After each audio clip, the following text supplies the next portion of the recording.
इन समुद्रों में पहुंचने वाली सूरज की रोशनी की मात्रा के हिसाब से उन्हें 3 क्षेत्रों या परतों में बांटा गया है। सतह के सबसे नजदीक वाली परत को यूफोटिक जोन या सनलाइट जोन कहा जाता है। जाहिर है कि यहाँ सूरज की सबसे ज्यादा रोशनी पहुंचती है और 90% समुद्री जीवन इसी परत में मौजूद है। अगली गहरी परत को डिस्पोटिक जोन या ट्वाइलाइट जोन कहा जाता है। इस परत तक सूरज की सिर्फ 1% रोशनी पहुंचती है, जो पौधों के जिंदा रहने के लिए काफी नहीं है।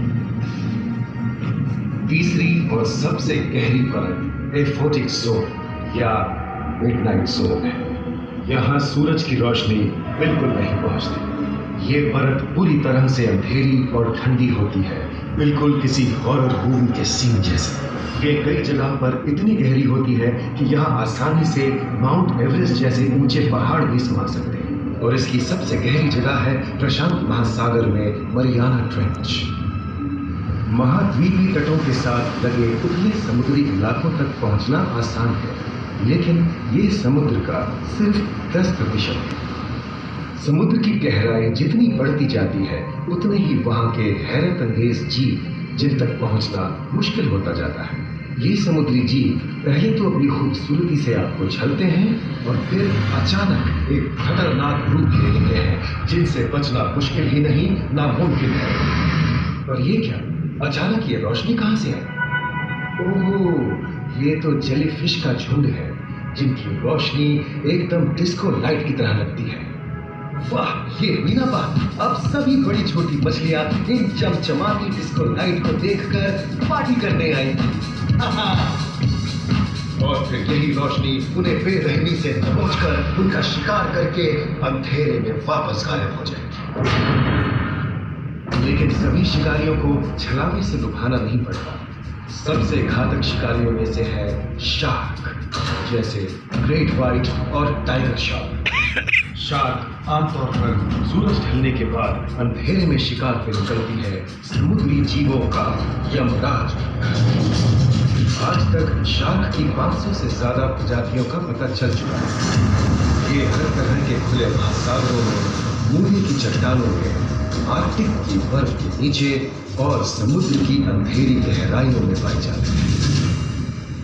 और ये है समुद्री घोड़ा, जो तबड़क तबड़क नहीं, छप छप छप छप करता है, यानी दौड़ता नहीं, तैरता है।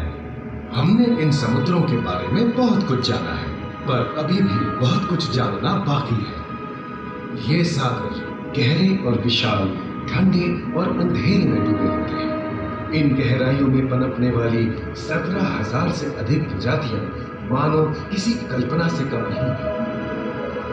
किसी खूबसूरत एंजल की तरह दिखने वाले जीवों के साथ साथ न जाने और क्या क्या देखने को मिले।